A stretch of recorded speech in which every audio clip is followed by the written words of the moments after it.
Mr. Liu? Mr. Liu votes aye. Mr. Raskin? Mr. Raskin votes aye. Ms. Jayapal? Ms. Jayapal votes aye. Ms. Demings? Ms. Demings votes aye. Mr. Correa? Mr. Correa votes aye. Ms. Scanlon? Ms. Scanlon votes aye. Ms. Garcia? Aye. Ms. Garcia votes aye. Mr. Neguse? Mr. Neguse votes aye. Ms. McBath? Ms. McBath votes aye. Mr. Stanton? Aye. Mr. Stanton votes aye. Ms. Dean? Aye. Ms. Dean votes aye. Ms. McCarcel-Powell? Ms. McCarcel-Powell votes aye. Ms. Escobar? Aye. Ms. Escobar votes aye. Mr. Collins? Mr. Collins votes no. Mr. Sensenbrenner? Mr. Sensenbrenner votes no. Mr. Shabbat? Mr. Gomert? Mr. Gomert votes no. Mr. Jordan? Mr. Jordan votes no. Mr. Buck? Mr. Ratcliffe? Mr. Ratcliffe votes no. Ms. Roby? Mr. Gates? Mr. Johnson of Louisiana? Mr. Johnson of Louisiana votes no. Mr. Biggs? Mr. Biggs votes no. Mr. McClintock? Ms. Lesko? Ms. Lesko votes no. Mr. Reschenthaler? Mr. Reschenthaler votes no. Mr. Klein? Mr. Klein votes no. Mr. Armstrong? Mr. Armstrong votes no. Mr. Stubbe? Mr. Gates, you are now recorded. Mr. Gates votes no.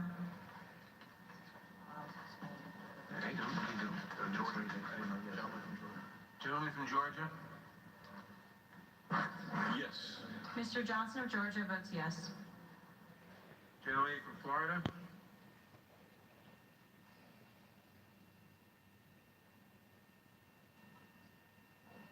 She's already voted. Oh. Is there any member of the committee who wishes to vote who hasn't voted? Clerk, Clerk will report.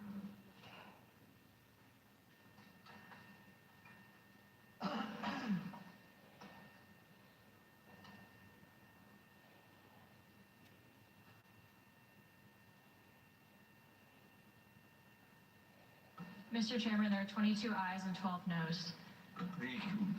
The motion for consideration is adopted. The clerk will report the committee report. Resolution recommending that the House of Representatives find William P. Barr, Attorney General, U.S. Department of Justice, in contempt of Congress for refusal to comply with a subpoena duly issued by the Committee on the Judiciary. Without objection, the committee report is considered as read and open for amendment at any point. I will begin by recognizing myself for an opening statement. Today, we consider a report recommending that the House of Representatives hold Attorney General William Barr in contempt of Congress for defying a valid subpoena issued by this committee. This is not a step we take lightly. It is the culmination of nearly 3 months of requests, discussions, and negotiations with the Department of Justice for the complete unredacted report by Special Counsel Mueller into Russian interference in the 2016 election, along with the underlying evidence. I appreciate the fact that the department responded to the offer we made to them last week and met with us yesterday in a last-minute effort to reach an accommodation. We heard the department out, we responded to them in good faith, and after all was said and done, we unfortunately were still unable to reach agreement, and we proceeded with our markup today. As I've said before, we remain ready and willing to consider any reasonable offer made by the department even after today's vote. But if the letter I received late last night from the department is any indication, I am concerned that the department is heading in the wrong direction. In response to our latest good faith offer, the department abruptly announced that if we move forward today, it would ask President Trump to invoke what it refers to as a protective assertion of executive privilege on all of the materials subject to our subpoena. Just minutes ago, it took that dramatic step. Besides misapplying the doctrine of executive privilege, since the White House waived these privileges long ago, and the department seemed open to sharing these materials with us just yesterday, this decision represents a clear escalation in the Trump administration's blanket defiance of Congress' constitutionally mandated duties. I hope that the department will think better this last-minute outburst and return to negotiations. As a co-equal branch of government, we must have access to the materials that we need to fulfill our constitutional responsibilities in a manner consistent with past precedent. This is information we are legally entitled to receive, and we are constitutionally obligated to review. And I would remind the members that the Mueller report is no ordinary run-of-the-mill document. It details significant misconduct involving the president, including his campaign's willingness and eagerness to accept help from a hostile foreign government, numerous misstatements, if not outright lies, concerning those acts, and 11 separate incidents of obstructive behavior by the president that more than 700 former prosecutors have told us warrant criminal indictment. If Congress is not entitled to the full unredacted Mueller report, one must wonder what document we would be entitled to. Our exhaustive negotiations with the Department of Justice have unfortunately left us back where we began, with unprecedented obstruction by the administration that has now announced its intention to block all attempts at congressional oversight of the executive branch. It is our constitutional duty to respond. Let me be clear. The information we are requesting is entirely within our legal rights to receive and is no different from what has been provided to Congress on numerous occasions going back nearly a century. But we do not need to go back that far to find the precedent. As recently as the last Congress under Republican control, the department produced more than 880,000 pages of sensitive investigative materials pertaining to its investigation of Hillary Clinton, as well as voluminous other material relating to the Russia investigation and other ongoing investigations. That production included highly classified material, notes from FBI interviews, internal text messages, and law enforcement memoranda. Don't forget, you can super chat on here. Jury information in past cases involving allegations of presidential misconduct or misconduct by other high-ranking public officials. Or you can hit up the Cash App. It's Karceno on the Cash App. Of a court to release relevant information to Congress, if not to the public. Notably, this includes several cases that were not impeachment inquiries, including the investigation into former Agriculture Secretary Mike Espy and the Iran-Contra investigations, as well as other investigations that were not governed by the independent counsel law. But no matter the fact that the law and history clearly support the release to Congress of this kind of information, the Trump administration has taken obstruction of Congress to new heights. Unfortunately, the Attorney General has been all too willing to support the president in this endeavor. I would also like to respond to two of the concerns often raised by my good friend, the ranking member. He asks, how can the committee hold the Attorney General in contempt for merely complying with the laws on the books? And how can we hold him in contempt when I have refused an offer to allow me to see certain redacted portions of the report? The answers are simple. First, we issued a valid subpoena for the full report and all of the underlying evidence. The department has come nowhere close to satisfying its obligations under that subpoena. The department has never cited a legal basis for withholding the underlying evidence, including last night's threat to invoke executive privilege, which was utterly without credibility, merit, or legal or factual basis, as is, of course, the assertion of, or the statement that they will assert executive privilege by the White House this morning. To the extent that we have asked for access to grand jury information, which is protected by federal law, all we have ever asked is that the department join us in petitioning the court to determine if it is proper for us to have access to this material. The department, as I said, has done this on many occasions in the past. We asked for a commitment to join us in that effort again last night, as it has done in many previous cases, and the department refused. Second, with respect to the offer to lift some of the redactions for me and a handful of my colleagues, the department has placed unacceptable limitations on access to that information. Their offer would block the members of this committee from reading those sections of the report for themselves. It would require me to leave my notes behind at the Department of Justice. It would prevent me from speaking with my colleagues, with other members of the committee, about what I might see. What good is it?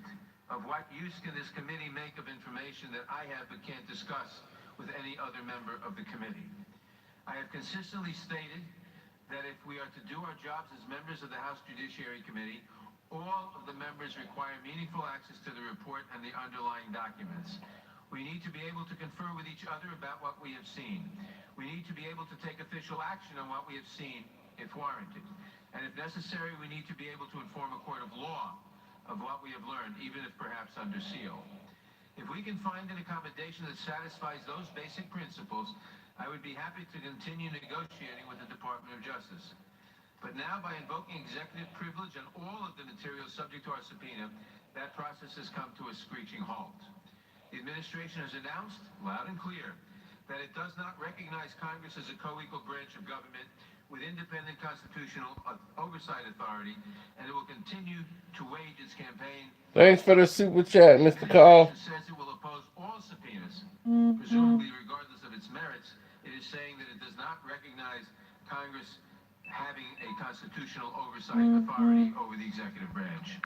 And to those who consider the matter case closed, in the words of some of our leaders, and who urge us to simply move on, I would say that to do so is to announce loud and clear that such a course of action has the effect of aiding and abetting in the administration's campaign of total, blanket, and unprecedented obstruction.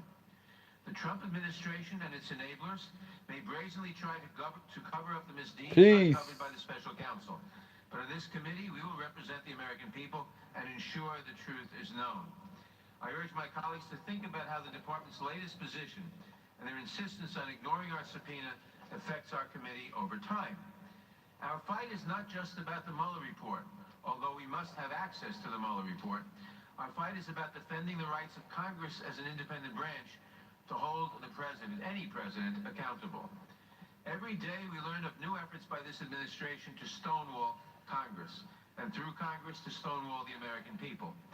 The Ways and Means Committee has been denied the president's tax returns when the law states clearly that they are entitled to them upon request.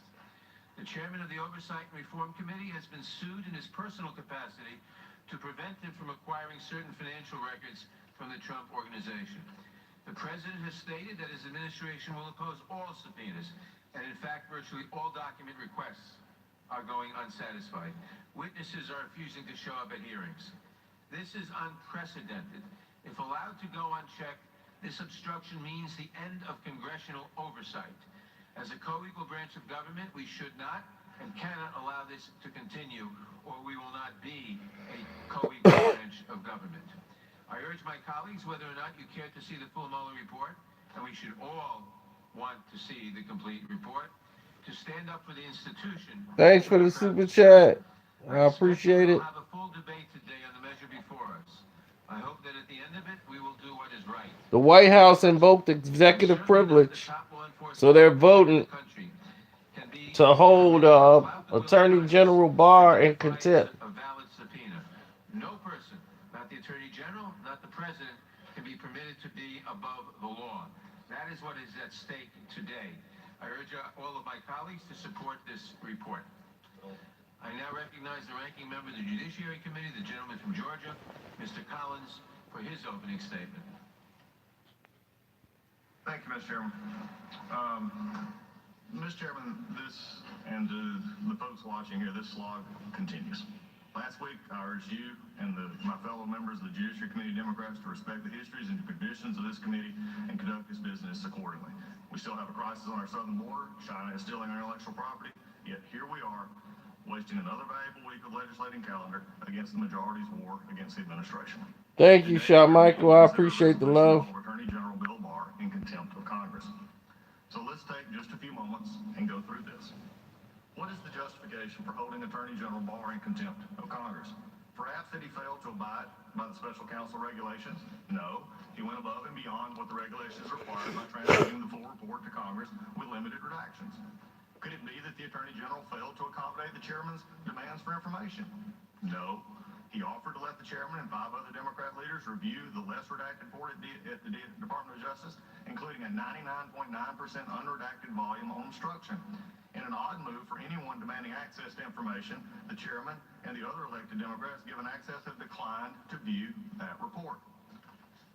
The Attorney General also volunteered to testify before this committee about the report's conclusions and his role in sharing the report. And as we all witnessed, the Democratic gamesmanship forced the Attorney General to forego the scheduled hearing last week. On Monday, the Justice Department offered to meet to discuss accommodations. Yesterday, they made a reasonable offer to avert this spectacle, and once again, they were rebuffed and the chairman declined. Perhaps then the Democrats believe that there has been an unreasonable delay in the Justice Department's response to their subpoena. No, that's not true either. In fact, the chairman is moving to this contempt resolution at lightning speed. It has been less than 20 days since the chairman, Nadler, subpoenaed documents from the Justice Department. When the Oversight Committee held Attorney General Eric Holder in contempt, more than 250 days had passed between the subpoena and the committee's vote to hold him in contempt. More than 450 days passed between the committee's initial request to the Justice Department and the committee's contempt vote. Judiciary Democrats are moving more than 10 times faster than Oversight did with Holder. They have moved from request to contempt vote in only 43 days. And yet the Justice Department is still at the negotiating table waiting for the Democrats to arrive in good faith. Why this rush?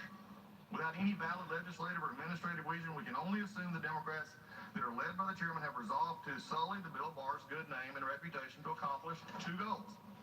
First, Democrats are angry the special counsel's report did not produce the material or collusions they expected to pave their path to impeaching the president. I feel compelled to remind everyone the report found, despite offers to do so, no one from the Trump campaign knowingly conspired with the Russian government. And you can't help but notice the phrase Russian collusion has vanished from the Democratic talking points and left a void in the narrative.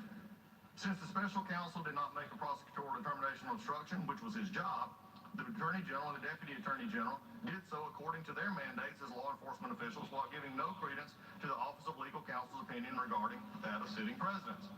As a result, they're angry. They're angry our nation's chief law enforcement officer and his deputy had the audacity to decide the evidence didn't support charges for obstruction and investigation into something the president didn't do. Second, Democrats are afraid of what the Attorney General will find when he completes his ongoing review of FISA abuses of the Justice Department, including how the Russia investigation began. Multiple news reports have suggested those conclusions could be explosive, could end careers, and could even lead to criminal prosecution. Rather than face that, the Democrats have resolved to neutralize Bill Barr by attacking him and the office in integrity and his career. This is the first step. What a cynical, mean-spirited, counterproductive, irresponsible step it is. Meanwhile, our economy is surging. Unemployment among several minority groups is at historic low. A recent Washington Post poll shows cratering support for impeachment, but Democrats have no plans, no purpose, and no viable legislative agenda beyond attacking this administration. The House is more than 4 months into a Democratic majority. How many bills passed by this committee have been signed into law? Mr. Chairman, I implore you to see reason. I ask that you recognize the craven and insincere politics that seem to be yielding no dividends for the American people. We've talked on multiple... Ain't nobody going for your slick talk.